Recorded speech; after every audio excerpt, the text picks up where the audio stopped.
Do you still remember when you were younger and somebody was reciting or telling a poem? Fellow Toastmasters, friends, ladies and gentlemen, good evening.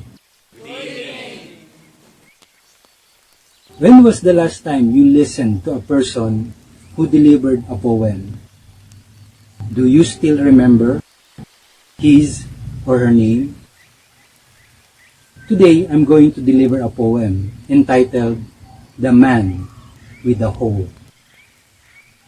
The Man with the Hoe is the most famous poem by the American poet Edwin Markham, inspired by Jean-Francois Millet's painting, La Hoe.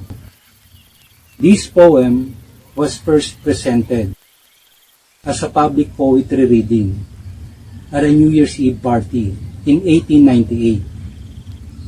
This poem has been called the battle cry of the next 1,000 years. It has been translated into 37 languages, earning Edwin Markham about $250,000 over 33 years. Let me recite this poem with power and conviction. The Man with the Hoe. Bowed by the weight of centuries, he leans upon his hoe and gazes on the ground. The emptiness of ages in his face, and on his back the burden of the world, who made him dead to rapture and despair. A thing that grieves not and that never hopes. Stolid and stunned, a brother to the ox. Who loosened and let down this brutal jaw? Whose was the hand that slanted back this brow? Whose breath blew out the light within this brain? Is this the thing the Lord God made and gave? To have dominion over sea and land? To trace the stars and search the heavens for power? To feel the passion of eternity? Is this the dream he dreamed who shaped the suns and marked their ways upon the ancient deep?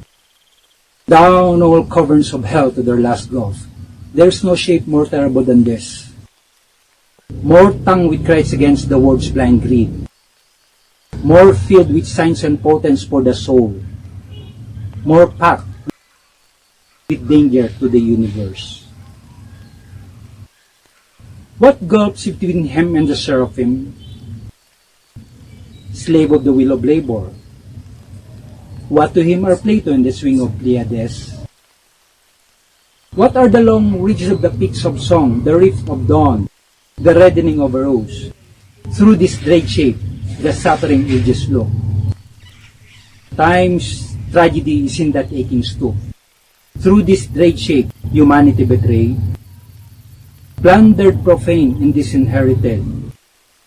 Christ protest to the powers that made the world. A protest that is also a prophecy.